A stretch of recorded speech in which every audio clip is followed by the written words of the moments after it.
चलो हम लोग स्टार्ट करते हैं अपने आज के क्लास का। तो फर्स्ट थिंग, थोड़ा बहुत हम लोग यहाँ पहले डिस्कस कर लेते हैं कि हम लोगों ने अभी तक क्या क्या चीजें पढ़ी हुई है। देखो, मैंने आज सब कुछ रेडी रखा है क्योंकि हर बार ये प्रॉब्लम होती है, एनाकोंडा ओपन करो देन आफ्टर वगैरह वगैरह, लंबा चौड़ा प्रोसेस हो जाता है। खैर, तो आज का जो टॉपिक है that is revision tour pandas 1। Actually आपका जो बुक है उसमें मेजरली अगर हम देखें तो दो ही टॉपिक पढ़ने हैं ओवरऑल क्लास 12 में। First one that is called Python and second one that is called my SQL. लेकिन पाइथन में आपका बेसिकली पहले 3 पार्ट था, एक्चुअल में 4 पार्ट था, जो अब घटा करके सिर्फ 2 पार्ट में, और 2 पार्ट एंड देन आफ्टर एक और पार्ट, 3 पार्ट में आपको डिवाइड कर दिया गया है। जैसे कि आपको पैंडास पढ़ने हैं, नमपाई पढ़ने हैं। नमपाई का बस बेसिक पढ़ना है, ज्यादा डिटेल में नहीं पढ़ना है, सिलेबस से हटा दिया गया है। सेकेंड पार्ट डेटा विजुअलाइजेशन सीखना है, दैट इज पाइप्लॉट। एंड उसके बाद सीधे मूव कर जाते हैं हम लोग डेटाबेस प्रोग्रामिंग पे। तो ये मेजर टर्म है आपका क्लास 12 के लिए। अभी तक जो हम लोगों ने पढ़ा है that is a brief discussion about data analysis and one library system that is pandas, that actually stands for panel data analysis system। ठीक है, तो फर्स्ट इसमें हम लोग थोड़ा पहले ब्रीफ कर लेते हैं। क्वेश्चन है या फिर बताना भी जरूरी है कि नेक्स्ट एग्जामिनेशन में आपका क्या होना है। तो मैं अब यहाँ पे बैक करूंगा, पहले मैं आ जाता हूँ अपने एग्जामिनेशन पार्ट पे कि हमें एग्जामिनेशन में क्या क्या चीजें ज्यादा फोकस करनी है। ठीक है, ये विजुअल होगा सभी को? कोई भी एक अनम्यूट कर लो या रेज हैंड। ओके ओके, चलो तो now come to the point. हमें कौन कौन सा टॉपिक इसमें कवर करना है फॉर द अपकमिंग टेस्ट। तो देखो, अपकमिंग टेस्ट के लिए आप कोई भी बुक ओपन करोगे तो फर्स्ट पेज में आपको इंडेक्स मिल जाएगा, जिसमें आप देखो यूनिट 1 में पहला पार्ट है डेटा हैंडलिंग यूजिंग पैंडास 1। तो इसमें बेसिकली आपको जो पढ़ना है, जो पॉइंट्स है, that is what is data. पहला चीज डेटा क्या है, इसके बारे में स्टडी करना है। देन आफ्टर आपको स्टडी करना है कि what actually the life cycle of a data, of data. ठीक है, ये विजुअल है सभी को, बॉयज एंड गर्ल्स? मैंने कलर चेंज कर दिया है थोड़ा, यस सर। विजिबिलिटी अच्छी नहीं आ रही थी वीडियो में। एनीवन? यस कोई सर, भी एक विजिबल है। यस सर, क्लियर है। ओके, चलो। तो नेक्स्ट पार्ट यहाँ पे हमने अभी पढ़ा है what actually the data means and what actually the life cycle of a data. ठीक है, नेक्स्ट पार्ट हमने पढ़ना है दैट इज कॉल्ड, हमने पढ़ा है पाइथन लाइब्रेरी। ठीक है, एंड पाइथन लाइब्रेरी में हमने आपको 2-3 लाइब्रेरी का नाम बताया होगा। First one that is called pandas, उसके बाद हमने बताया था आप लोगों को नमपाई,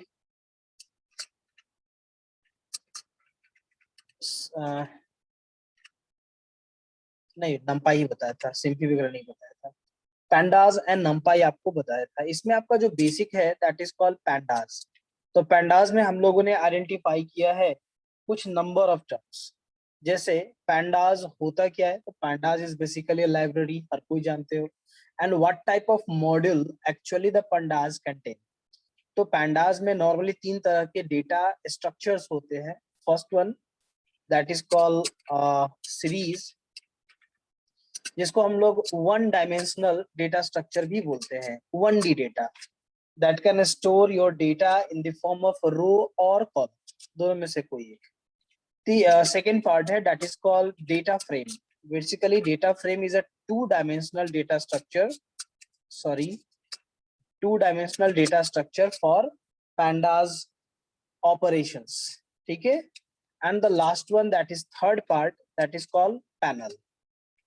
ये बेसिकली जो डेटा होता है या कह सकते हो डेटा स्ट्रक्चर होता है, वो 3D फॉर्म में होता है, लेकिन आपको इसको नहीं पढ़ना है। ठीक है, ये आउट ऑफ सिलेबस है, मैं इसको आउट ऑफ सिलेबस आइडेंटिफाई कर देता हूँ, यानी कि एक्चुअल देखे तो मैं इसको हटा ही देता हूँ सबसे अच्छा। तो हमने बस दो ही पार्ट पढ़ना है, series and data frame. Clear है? अब सीरीज एंड डेटा फ्रेम में भी नंबर ऑफ पॉइंट्स है जो आपको जो भी बुक आप यूज कर रहे हो, जैसे आप सुनीता अरोड़ा यूज कर रहे हो या फिर एस चांद का प्रीति अरोड़ा वाला बुक यूज कर रहे हो, दोनों में क्या किया है कि किसी एक्चुअली इसको दो पार्ट में बांटा है, chapter number 1, chapter number 2।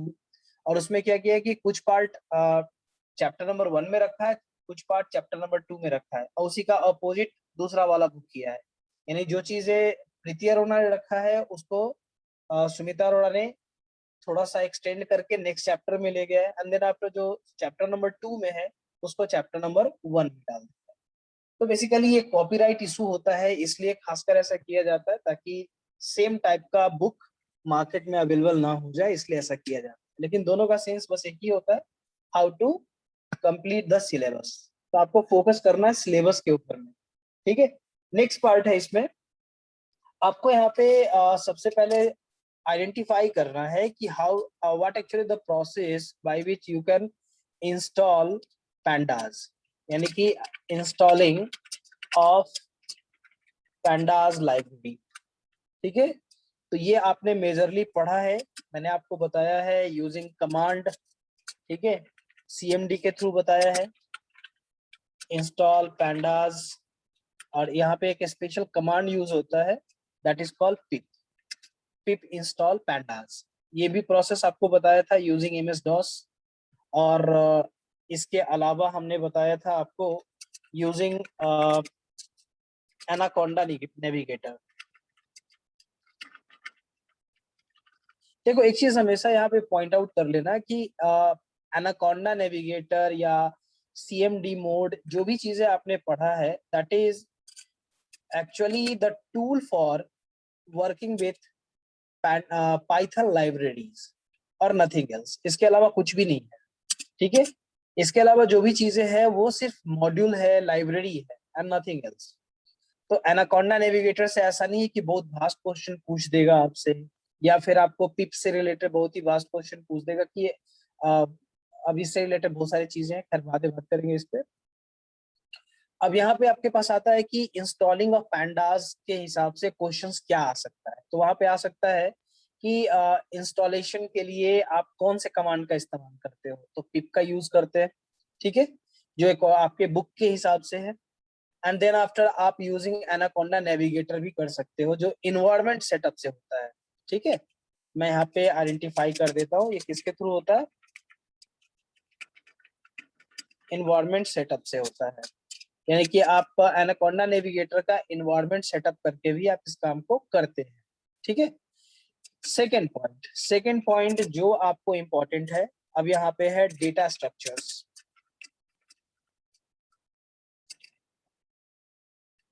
Of pandas। तो हमने ऑलरेडी पहले ही डिसाइड किया है, बताया है भी आप लोगों को कि हम लोगों को सिर्फ दो ही पॉइंट पढ़ने हैं, that is series and data frame. तो ओवरऑल हमने ऊपर जस्ट इसको इंक्लूड किया हुआ है, तो बार बार लिखने की जरूरत नहीं है। अब इसमें सीरीज में क्या क्या चीजें हैं ये जानना जरूरी है, and then after data frame में क्या क्या चीजें ये जानना जरूरी है। ठीक है। तो अब यहाँ पे पॉइंट करते हैं हम लोग सीरीज पे। अगर आप स्क्रीनशॉट लेना चाहते हो तो स्क्रीनशॉट ले सकते हो, जल्दी मैं मूव कर रहा हूँ दूसरे पेज पे, ठीक है। Yes sir. चलो now move to the new page. अब यहाँ पे आते हैं हम लोग, बात करते हैं फर्स्ट पार्ट पे, दैट इज सीरीज। तो what actually the series is, तो as we know that it is one dimensional data structure in Python pandas। अब इसके थ्रू आप क्या कर सकते हो, तो नॉर्मली इसके थ्रू आप सीरीज ऑफ वैल्यूज यानी कि एलिमेंट्स आप क्रिएट कर सकते हो। इसके अलावा आपके पास यहाँ पे नंबर ऑफ ऑपरेशन है जो आप परफॉर्म कर सकते हो, लाइक कह सकते हैं हम लोग creating of series using different type of data structures like list, dictionary, numpy array, जिसको हम लोग nd array भी कहते हैं, and performing number of mathematical operations and expression related to। बस इतना ही पॉइंट्स हमको यहाँ पे स्टडी करना है इसके। फर्स्ट पॉइंट क्या पढ़ना है, creating of series using different data objects. क्या क्या चीजें हैं इसमें, इसमें आपने यूज करना है लिस्ट को, आपको यूज करना है डिक्शनरी को, आपको यूज करना है एनडी एरे को। ये स्पेशली मैंने ऐड भी किया था, ठीक है, कि आप एनडी एरे को कैसे यूज करोगे। इसके लिए स्पेशली आपको नमपाई को यूज करना होता है, क्योंकि जब भी आप कोई कैलकुलेशन वर्क करना है आपको, अगर मान लो सीरीज में या डेटा फ्रेम में कहीं भी, तो आपको नमपाई का इस्तेमाल करना होगा, क्योंकि उसका नाम ही है न्यूमेरिकल पाइथन। दैट मीन्स कोई भी अगर न्यूमेरिकल ऑपरेशन परफॉर्म कराना है, एग्जाम में क्वेश्चन भी हो सकता है कि विच मॉड्यूल और which actually the library use for performing numerical और मैथमेटिकल ऑपरेशंस, तो आपका आंसर होगा नमपाई, ठीक है। और इसके अलावा क्या है, अब हमने इतना सारा चीज करना है इसमें, जैसे लिस्ट क्रिएट करना है, डिक्शनरी क्रिएट करना है ना, उसको सीरीज में आपको पुट कराना है। ये बेसिक हो गया। इसके अलावा हो गया मैथमेटिकल ऑपरेशंस।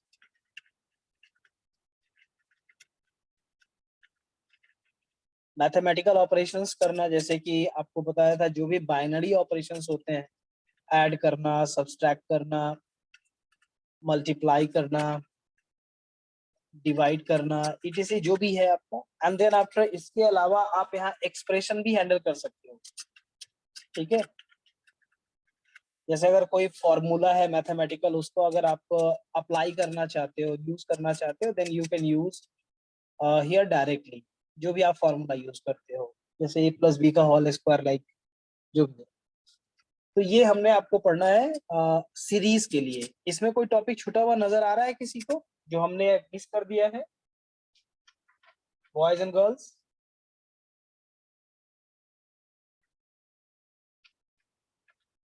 कोई भी? इसमें एक टर्म था सीरीज ऑब्जेक्ट, ये मैंने छोड़ दिया है। ये आप देखोगे प्रीति अरोड़ा में, नहीं सॉरी, सुनीता अरोड़ा में आपको स्पेशली इसका एक टॉपिक ही मिलेगा, that is called series object attribute, या कह सकते हो कि सीरीज एट्रीब्यूट, ठीक है। अब सीरीज एट्रीब्यूट्स कौन कौन सा है जैसे कि इंडेक्स। आप जब कोई सीरीज बनाते हो, खैर मैं इसको पहले बता देता हूँ, देन आप इस पे काम करेंगे। अब जैसे मान लो आपने एक सीरीज बनाया कि s equal to p d dot series of data, ठीक है। और जो भी इंडेक्स देना है आपको, यहाँ इंडेक्स देते हो आप, जो भी आपको वैल्यू पास करना होता है, पास करते हैं हम लोग, इसको ऑब्जेक्ट लिख देता हूँ, ओबीजे कर देता हूँ शॉर्टकट में, और ये आपका वेरिएबल है, ठीक है। तो ये जो हमने पैरामीटर पास किया यूजिंग कॉमा, तो यही आपका एट्रीब्यूट्स है, यानी पैरामीटर, जो भी हम उस पार्टिकुलर, इस पार्टिकुलर स्मॉल ब्रैकेट के अंदर कॉमा के साथ सेपरेट करते हैं, इसी को हम लोग एट्रीब्यूट बोलते हैं, पैरामीटर बोलते हैं, ठीक है। तो इंडेक्स का क्या मीनिंग है, क्या यूज है, आपने इसको पढ़ा है। देन आफ्टर आप अगर उसमें देखोगे शेप होता है एक, जो आपको आइडेंटिफाई कराता है कि वो किस शेप में है। वन डायमेंशनल अगर सीरीज है तो वो लिखेगा वन डायमेंशन बताएगा उसको। अगर वो डेटा, अगर आपका डेटा फ्रेम के फॉर्म में है तो वो 2D बताएगा, कितने रो है कितने कॉलम है। देन आफ्टर अगर आप साइज करोगे तो वो साइज बताता है उस करंट ऑब्जेक्ट का, उस करंट वेरिएबल का जो आपने सीरीज में क्रिएट किया हुआ है। देन आफ्टर वो आइडेंटिफाई करेगा, अगर इम्पटी मुझे आइडेंटिफाई कराना है तो वो इम्पटी भी आइडेंटिफाई कराता है। आफ्टर दैट अगर आप यहाँ पे डायमेंशन जानना चाहते हो तो एंड डिम भी होता है, ईटीसी बहुत सारे ऐसे पार्ट्स है, आप इसको प्रिफर कर लोगे प्रीवियस क्लास के डेटा से। तो ये नंबर ऑफ एट्रीब्यूट्स हमने पढ़ा था already, that is related to series as well as data frame, दोनों में काम आ जाता है। इसके बाद हम लोगों ने थोड़ा बहुत मैथमेटिकल ऑपरेशन जो मैंने ऊपर लिख भी दिया है कैसे कैसे क्या होता है। So these are the things that we have to discuss in the series. तो ये सब चीजें आप एक एक करके रिवाइज कर लो, using how actually you can create list using sorry series using list, series using dictionary, series using ND array, क्योंकि इसमें एक आध क्वेश्चन रहेगा ही रहेगा, इसमें से कोई आपको ऐसा नहीं है कि आपका स्किप कर सकते हो, everything is important here. Next one that is called data frame. अब ये डेटा फ्रेम क्या है? फर्स्ट पार्ट कि डेटा फ्रेम हमने आपको पढ़ाया है कि ये 2 डायमेंशनल होता है, that means it always carry data in row and row and column. Cols लिख देते हैं आइडेंटिफाई कराने के लिए। दैट मीन्स कि एक डेटा स्ट्रक्चर पैंडास में जिसके थ्रू कि आप डेटा को स्टोर करा सकते हो 2 डायमेंशनल फॉर्म में, that is in the row and column form.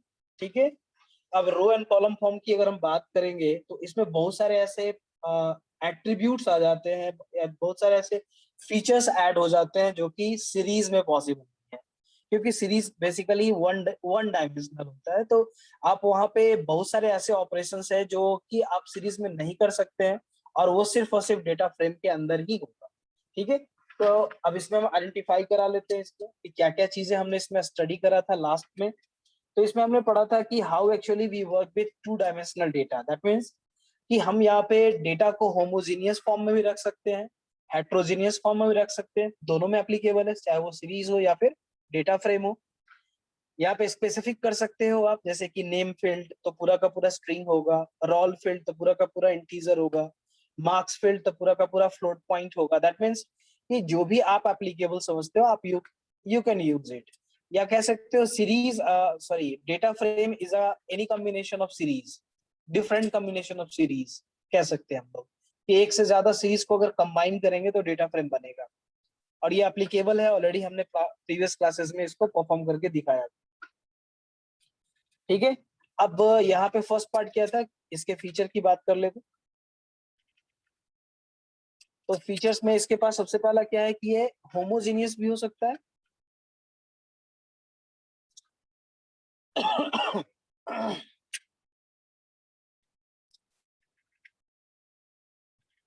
और हेट्रोजीनियस भी हो सकता है। ठीक है, शॉर्टकट लिखता हूँ। नेक्स्ट पार्ट, हम लोग यहाँ पे डेटा को नंबर ऑफ पॉइंट में यूज कर सकते हैं, जैसे कि आपका integer, floating point, string, character, जैसा भी हो। देन आफ्टर है साइज। अगर हम साइज की बात करें तो डेटा फ्रेम आपका म्यूटेबल इन नेचर होता है। यहाँ पे मैं लिख देता हूँ समझने के लिए, mutable in nature, so we can increase और decrease the size of the data. तो ये एक बड़ा फीचर है हमारे पास डेटा फ्रेम के अंदर में कि आप एग्जिस्टिंग डेटा में चेंज कर सकते हो और नया डेटा ऐड भी कर सकते हो। दैट मीन्स आप इसके साइज को बदल सकते हो, यानी कि number of column, number of रोज में चेंजेस ला सकते हो। नेक्स्ट पार्ट क्या है, datas, that is also called values. तो डेटा और वैल्यूज ये भी आपका अपडेटेबल होता है। साइज का मतलब वहां पे है रो एंड कॉलम, स्पेसिफिकली वो कॉलम की बात कर रहा है। लेकिन अगर डेटा वैल्यू की बात कर रहे हैं तो ये भी म्यूटेबल इन नेचर होता है, म्यूटेबल इन नेचर होता है। दैट मीन्स कि अगर पॉसिबल हो तो आप इसमें, सॉरी, डेटा, अगर पॉसिबल हो तो आप इसमें नंबर ऑफ वैल्यू चेंज कर सकते हो। जैसे मान लो किसी का नाम एंट्री है, अब नाम में चेंजेस करना है, डेजिग्नेशन में चेंजेस करना है, सैलरी में चेंजेस करना है, ठीक है, किसी अलायंस में चेंजेस करना है, तो आप सिंगल यानी कि इंडिविजुअल भी आप चेंज कर सकते हो, या फिर एक पूरा का पूरा डेटा सेट में भी चेंज ला सकते हो। जैसे अगर हम अपनी बात करें तो हम लोगों को क्या होता है कि हर 3 महीने, 6 महीने या साल में हम लोगों का इंक्रीमेंट लगता है। ठीक है, तो या फिर कोई भी गवर्नमेंट ऑर्गेनाइजेशन का अगर कोई एम्प्लॉय है या फिर प्राइवेट की ही है तो उनकी भी सैलरी इंक्रीमेंट होती है। तो वैसे सेंस में ये आपको एप्लीकेबल हो जाता है उनके लिए, अगर कोई ऑर्गेनाइजेशनल डेटा पे काम हो रहा है तो। नेक्स्ट पार्ट आता है आप डेटा को लेबल कर सकते हो, लेबल डेटा बना सकते हो, यानी कि कौन सा डेटा आपका रो में जाएगा, कौन सा डेटा कॉलम में जाएगा, आप इसको इंडिकेट करा सकते हो कि these are the rows and these are the column. That means I am talking about axis. ठीक है, हम लोग इसके एक्सिस को सेट कर सकते हैं। तो ये भी एक नया फीचर है हमारे पास। नॉर्मली आप लेबलिंग जो करते हैं, जैसे अगर आप एमएस एक्सेल के यूजर होंगे तो आप एमएस एक्सेल में भी आप लेबल बनाते हो, लेकिन वो लेबल काउंटेबल नहीं होता है। दैट मीन्स जस्ट आप वो वर्ड आर्ट के थ्रू कर लेते हो या फिर शेप्स के थ्रू कर लेते हो, लेकिन ये डेटा में डायरेक्टली इंक्लूड नहीं होता है। और डेटा फ्रेम में अगर आपने इसको बनाया है तो you can also import export both the same, both the things, यानी ये पूरा का पूरा डेटा के साथ साथ लेबल भी चला जाता है। खैर, अब उसके लिए क्या क्या प्रोविजंस है देखेंगे बाद में हम लोग। नेक्स्ट पार्ट क्या है, ऑपरेशंस की बात करें तो जैसा ऊपर है कि जितने भी तरह के मैथमेटिकल ऑपरेशन है या एक्सप्रेशन से रिलेटेड ऑपरेशंस है, same operation can be perform here. यानी आप एडिशन करना है, सब्सट्रैक्शन करना है, मल्टीप्लिकेशन करना है, वो सारे के सारे ऑपरेशन आप यहाँ परफॉर्म करा सकते हैं यूजिंग दिस वर्ड। इसके अलावा हमने एडिशनल कुछ पढ़ा था, इसमें भी आपके पास नंबर ऑफ एट्रीब्यूट्स होते हैं जो ऊपर लिखे हुए हैं आपके पास। एट्रीब्यूट्स में index, shape, size, empty, एंडिम, same thing आपका यहाँ भी आता है। ठीक है, जो चीज आप ऑलरेडी सीरीज में यूज करते हैं। यहाँ तक क्लियर है सभी को? अगर स्क्रीनशॉट लेना है, स्क्रीनशॉट लेकर के आप बोल दो मुझे जल्दी। एक यहाँ पे स्पेसिफिक होता है एक term that is called transpose. किसी ने कुछ मैसेज लिखा है, ओके ओके।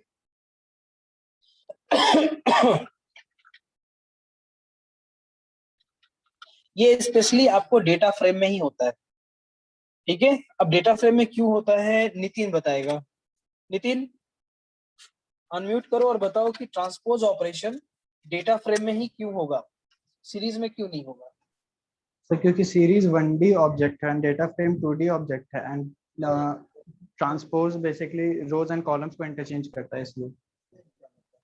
ट्रांसपोज का सिंपल मीनिंग ये होता है कि you are exchanging row into column and column into row. ठीक है, जो रो में है उसको कॉलम में करना है, जो कॉलम में है उसको रो में करना है। बेसिकली इसका बेनिफिट समझ में आता है तब जब आप इसकी पाइवोटिंग करते हो। आगे हम लोग सीखेंगे पाइवोटिंग, तो वहां पे ज्यादा आपको यूजफुल हो जाएगा नंबर ऑफ यहाँ पे ऑपरेशंस के लिए। इसके अलावा हम लोगों ने यहाँ पे क्रूड ऑपरेशन भी आइडेंटिफाई करा था। ठीक है, CRUD, क्रूड का मतलब कौन होता है, क्या होता है, sorry, anyone, boys and girls, what actually you mean by crude? Arnav,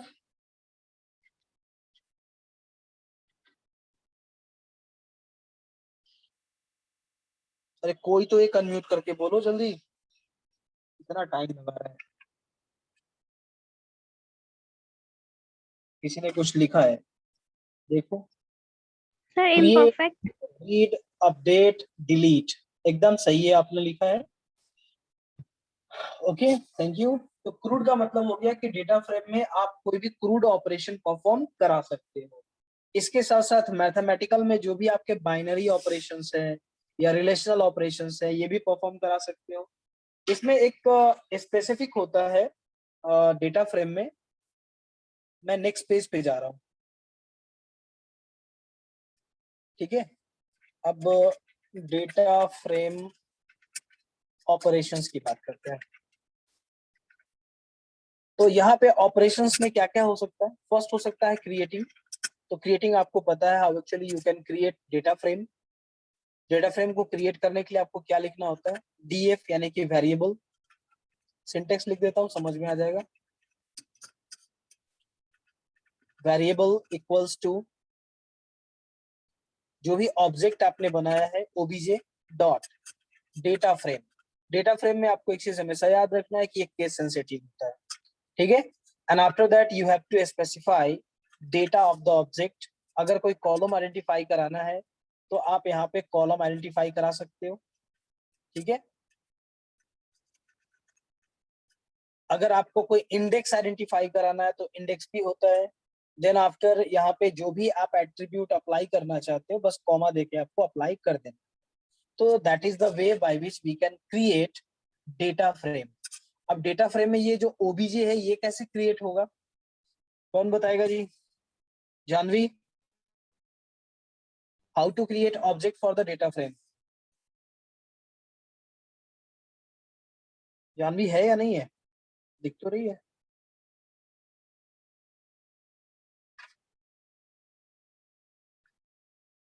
anyone, boys and girls? Sir, by using dictionary also we can create it or list. I needed to create object for the data frame. Import what? pandas as PD. एकदम simple है. You have to use import keyword. Import is what? Import is a keyword here. And the module name is, actually module नहीं बोलेंगे इसको, library बोलेंगे, pandas. As is keyword that actually identify the object name, obj. समझ में आ गया? अगर real time में अगर मैं इसको फॉर्म करूं तो आप उसको ऐसे लिख सकते हो, import pandas as pd. And now here is the variable df मतलब data frame, and pd object का नाम है जो हमने ऊपर देखो लिखा हुआ है सिंटेक्स के अंदर, and then after data frame, and जो भी डेटा है आप डेटा यहाँ पे पुट कर दो. अब बात आती है कि how actually you can create data frame, तो ये भी जान लो आप कैसे करोगे. तो डेटा फ्रेम को क्रिएट करने के लिए आपके पास नंबर ऑफ थिंग्स अवेलेबल है, डेटा स्ट्रक्चर अवेलेबल है. जैसे कि आपके पास अवेलेबल है लिस्ट, डिक्शनरी, एनडी एरे, बोला भी मैंने आपको. तो नॉर्मली डेटा फ्रेम क्रिएट करने के लिए आप डिक्शनरी का ही यूज करोगे क्योंकि वो 2D आप वहां बना सकते हो डायरेक्टली, और वहां पे उसके कॉलम भी आइडेंटिफाई हो जाते हैं. तो मान लो एक डेटा ले लेता हूं मैं, ठीक है, ये रहा डेटा. अब इसमें मान लो कि मैंने आइडेंटिफाई कराना है नेम को, ठीक है, और यहाँ डिफरेंट टाइप ऑफ नेम है हमारे पास. जैसे हमारे पास है आयुष, ऋतु,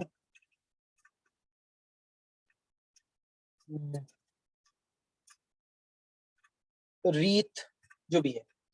नेक्स्ट हमें यहाँ पे आइडेंटिफाई करानी है, मान लो नेम के बाद एक रोल भी ले लेता हूँ, तो रोल भी आप आइडेंटिफाई करा सकते हो.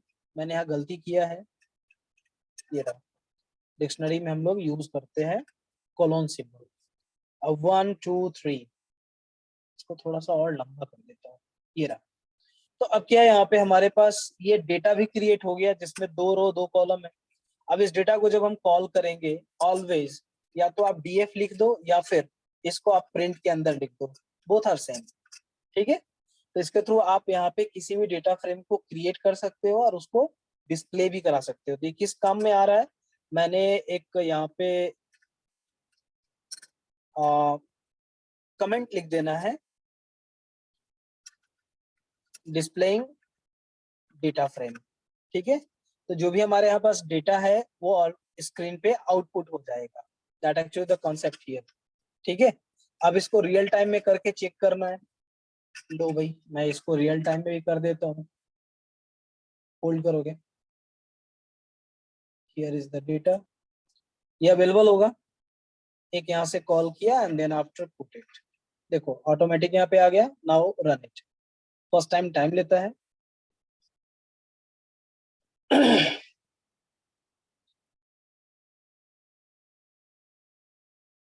तो ज्यादा टाइम नहीं ले दिया, आ गया. तो यहाँ पे आपने सीख लिया कि कैसे किसी डेटा फ्रेम को हम लोग क्रिएट करते हैं. अब बात आती है कि इस डेटा फ्रेम पे काम करने हैं तो यहाँ पे कुछ और भी ऑपरेशंस परफॉर्म कराने होंगे. होल्ड करते हैं. हाँ, तो अब यहाँ पे पॉइंट आता है कि इस डेटा फ्रेम पे हम लोग कितने तरह का ऑपरेशन करा सकते हैं. पहला हो गया हमारा क्रिएटिंग, तो दूसरा कौन सा होगा, एनीवन, बॉयज एंड गर्ल्स जल्दी बताओ. अब हम लोग काम करेंगे रीडिंग का. तो हमने रीडिंग भी कर दिया बाबू, डीएफ लिखोगे ना तो ओवरऑल पूरा का पूरा डेटा कॉल हो जाता है, ठीक है.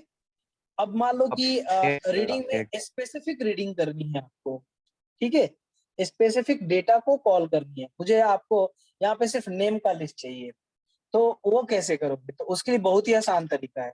सिंपल, आप डेटा फ्रेम जो भी आप ऑब्जेक्ट बनाए हो उसको रहने दो, एंड देन आफ्टर आप यहाँ पे सिंगल कोटेशन मार्क या डबल कोटेशन मार्क में उस फील्ड का नाम दे दो जो आप कॉल करने वाले हो, ठीक है, एंड इसको आप प्रिंट में डाल दो.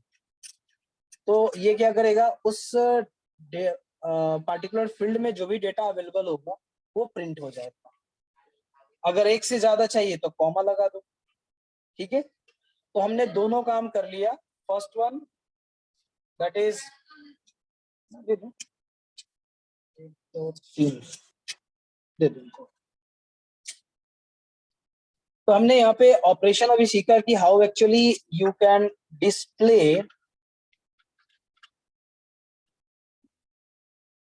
Data frame element. डायरेक्ट भी कर सकते हो, पूरा का पूरा डीएफ लिख के छोड़ दो, पूरा का पूरा आपको रन करा देगा।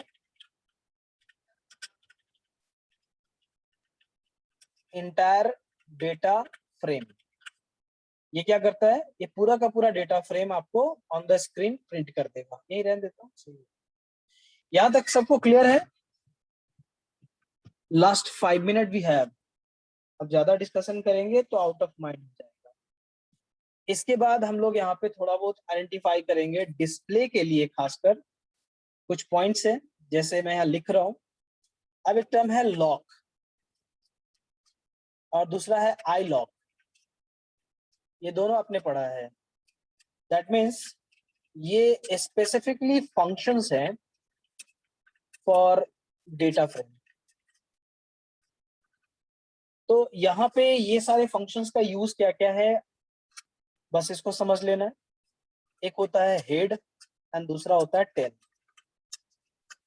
ये क्वेश्चन हमेशा बोर्ड एग्जामिनेशन में पूछे जाते हैं। ये 4 फिक्स है।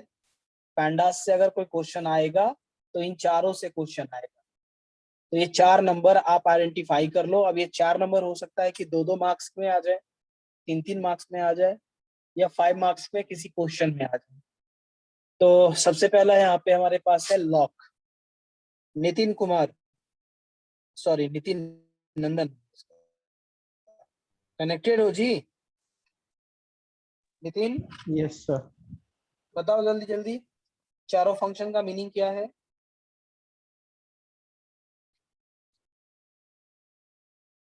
सर हेड और टेल का बता दे। बता दो, वही बता दो। So head is used to call values of either a data frame or a series from the top. हाँ, And if no parameters is given, then it will by default call 5 values. the first 5 And values. yes, and tail is used to First, yes sir. मैंने पूछा last या first? So head is used for first. Very good. यानी कि data And frame tail, में जो भी top 5 records होते हैं उसको ये कॉल कर देता है, ठीक है। अब जैसे नितिन ने बोला कि उसको कन्वीनियंट हो रहा है हेड एंड टेल पे, तो इसी पे बात करते हैं। अब डेटा फ्रेम का नाम क्या है? मैंने डीएफ नाम दिया है, देखो नीचे भी लिखा हुआ है यहाँ पे। तो डीएफ डॉट हेड किया और मैंने यहाँ पे कोई रिकॉर्ड नहीं पास किया, तो बाय डिफॉल्ट वो क्या करेगा, वो करेगा 5 रिकॉर्ड को कॉल। लेकिन कैसा रिकॉर्ड कॉल करेगा? टॉप 5, यानी जो पहला 5 रिकॉर्ड होगा उसको कॉल करेगा, ठीक है। यहाँ लिख देता हूँ टॉप 5। एंड टेल में क्या होता है? सेम चीज है लेकिन उसका अपोजिट यानी कि बॉटम से, बॉटम 5, ठीक है। एक सेकेंड, इसको थोड़ा सा हाँ यहाँ पे सेट कर देता हूँ। गुड। तो हेड एंड टेल में कोई दिक्कत नहीं होनी चाहिए। हेड क्या है, टेल क्या है, ये नॉर्मली हम लोग अपने रियल लाइफ में भी देखते हैं। और मान लो कि अगर हेड में अगर टॉप 20 रिकॉर्ड चाहिए तो आप 20 डाल दीजिए। अब बॉटम से 20 चाहिए, जैसे कहते हैं ना कि नीचे से जो फर्स्ट है हमको बताओ, ठीक है। एग्जामिनेशन में नीचे से फर्स्ट कौन किया है, तो नीचे से फर्स्ट करने के लिए आपको लिखना होगा डीएफ टेल 1, तो वो नीचे से फर्स्ट बताएगा, ठीक है। अगर हमको जानना है कि नहीं टॉप 10 में कौन कौन आ रहा है जी, तो टॉप 10 के लिए हमको जाना होगा डीएफ हेड। तो हेड क्या करेगा, टॉप 10 को कौन करेगा। अब यहां से बात करते हैं, ये लॉक एंड आई लॉक, इन दोनों में कंफ्यूजन होता है। एक्चुअली दोनों लोकेट कराता है कि आप किसी वैल्यू को रिट्रीव कर रहे हो तो किस फॉर्म में कर रहे हो। दोनों रिट्रीवल के लिए यूज हो रहा है। जो मैंने डिस्प्ले लिखा है यहाँ, जो मैं डिस्प्ले पढ़ा रहा था अभी, इसी डिस्प्ले को आगे एक्सटेंड कर रहा हूँ यूजिंग फंक्शन। यानी कि आप किसी डेटा फ्रेम एलिमेंट को डायरेक्ट भी कर सकते हो और इन सारे फंक्शंस के थ्रू भी कर सकते हो। इसमें पहला हमारे पास है लॉक। तो लॉक किस काम में आता है, to locate the value or display the value using its index 0 1 2 3 4 जो भी आप डालोगे वो कॉल कर देगा। एंड iloc में क्या होगा, वो आपके वैल्यू के साथ काम करेगा, जो भी इंडेक्स वैल्यू आपने आइडेंटिफाई करा है। यानी इंडेक्स कैसे क्रिएट करना है, ये सब चीजें मैंने आपको बताया ऑलरेडी क्लास में, तो उस इंडेक्स के थ्रू वो काम करता है। ठीक है, तो जो भी आप पैरामीटर यहाँ पुट करोगे वो उस पैरामीटर को कॉल कर देगा, जो भी आप पैरामीटर यहाँ डालोगे। ठीक है, जैसे मुझे 2 of 2 का रिकॉर्ड चाहिए तो 2 of 2 लिखिए यहाँ पे, या 1 of 2 लिखिए, आइडेंटिफाई करता है ये। या फिर डायरेक्टली वैल्यू डाल दीजिए, या फिर आप यहाँ पे डायरेक्टली क्या बोलते हैं उसको, किसी सेट ऑफ डेटा का आईडी डाल सकते हैं, इंडेक्स डाल सकते हैं। ठीक है, तो ये हमारे पास नॉर्मली यूजेस है डेटा फ्रेम के फंक्शन से रिलेटेड। इतना मैंने आपको बताया, नेक्स्ट डे हम लोग इसको आगे कंक्लूड करेंगे क्योंकि टाइम है नहीं हमारे पास। अगर कोई क्वेरी है आपके पास तो आप पूछ सकते हो। एनीवन? चलो, आई थिंक कि स्क्रीनशॉट ले लिया होगा आप लोगों ने।